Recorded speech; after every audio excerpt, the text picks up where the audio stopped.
अरे 2-4 दिन से तोहरा के देखा तनी कि बड़ा ही मने मने गच रहतारू हो। का कही ए देवर जी, बड़ा खुशी के बात बना, यही से गच बानी। का बात बा हो, का बात बा? जाना तनी देवर जी, आपन मुखिया जी पूरा पंचायत में पानी पानी कोई देले बा। कैसे हो भौजी, कैसे? गावा गाई कोइले बड़े पानी के व्यवस्था। ई मैटर बा।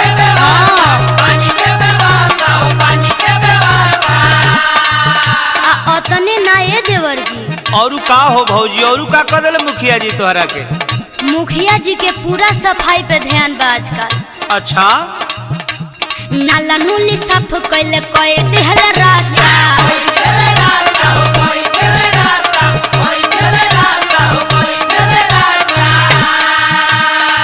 हाँ तो भौजी तू ठीक कहतारू, हम देखनी है तोहरो गली बड़ी चिकन लागतिया।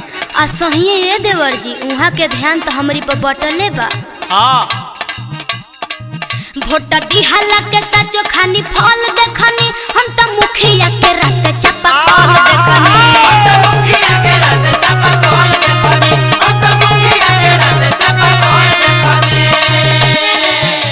ए भौजी का है देवर जी?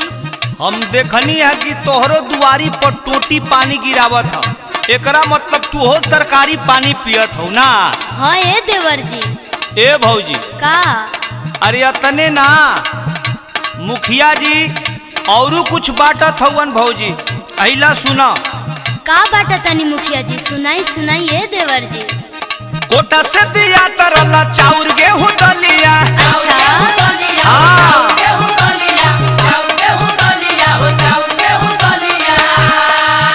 अतने ना भौजी, घूमी घूमी पूछत रहले भौजी लोग से हलिया।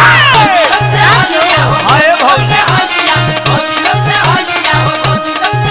जमन कहतानी हम उरी ओल देखनी, हम तो अलुआ के साथ परवल देखनी।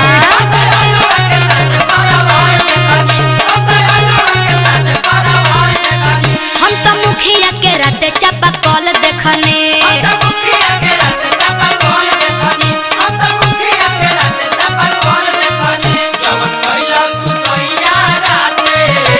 अरे जिया शत्रुघ्न भैया, बना रहा विकास बाबा। अरे का बात बा छोटू मियां, अरे बना रहा संजय भैया, बना रहा अपू हो।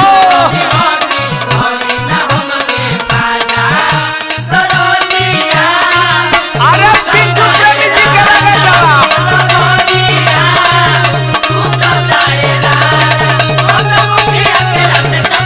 हाँ भाई बा।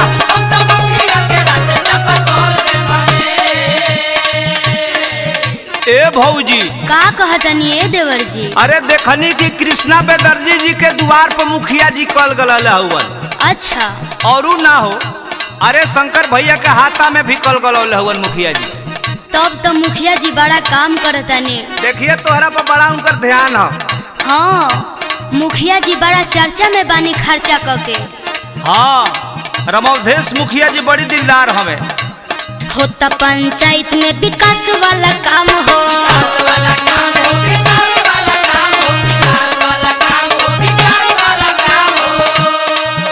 और जानते हो भौजी का कइले बड़े? का कइले बानी? शत्रुघ्न भैया के घरे महुदही कल मुखिया जी देले बड़े। अच्छा, बड़ी दिलदार हवे, तबे न तू नाम जपतारू। ओही से न हम मुखिया जी के दीवानी हो गइल बानी। तबे नु भौजी हो जपतारू ना हो।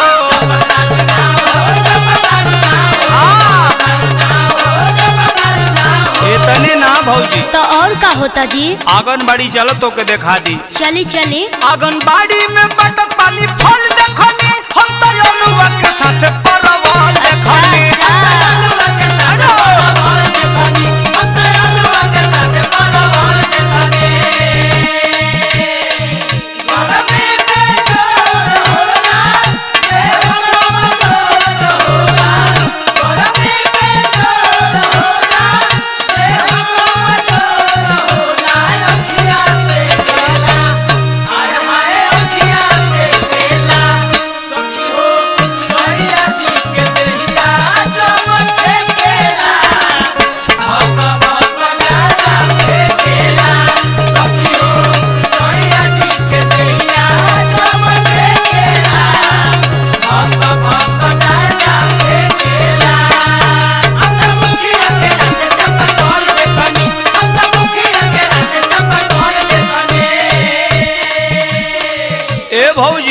हाँ देवर जी।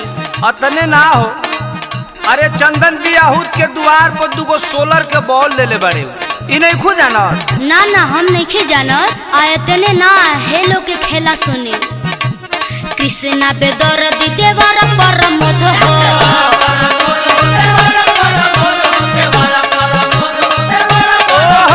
बुझाइल सब बुझा गइल हमारा का मैटर चलता। औरी बतावा भौजी बाबे अनुरोध हो। अरे का बताई जी।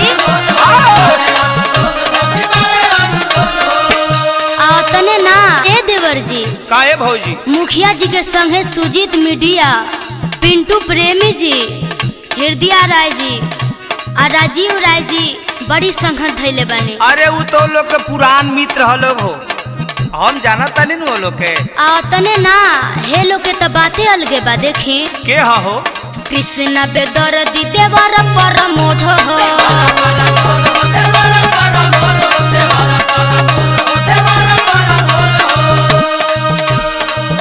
बड़ा साथे घूमतनी। अपू के लगे ले चलम करा के। औरी बतावा भौजी बाबे अनुरोध हो।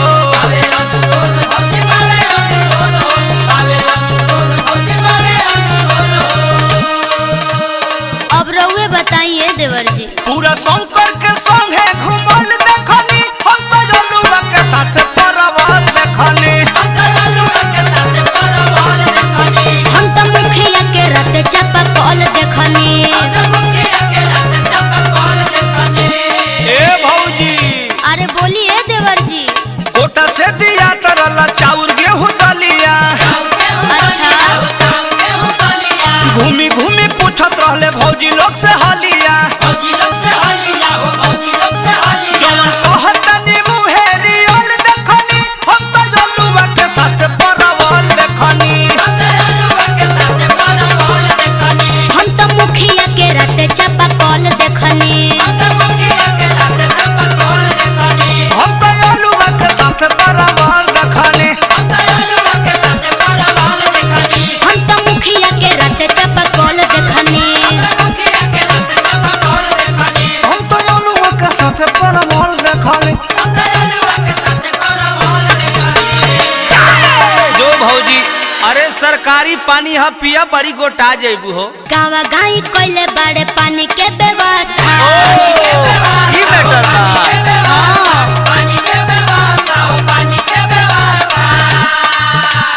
तने ना ये देवर जी। औरू का हो भौजी? औरू का कर देले मुखिया जी तोहरा के? मुखिया जी के पूरा सफाई पे ध्यान बा आजकल।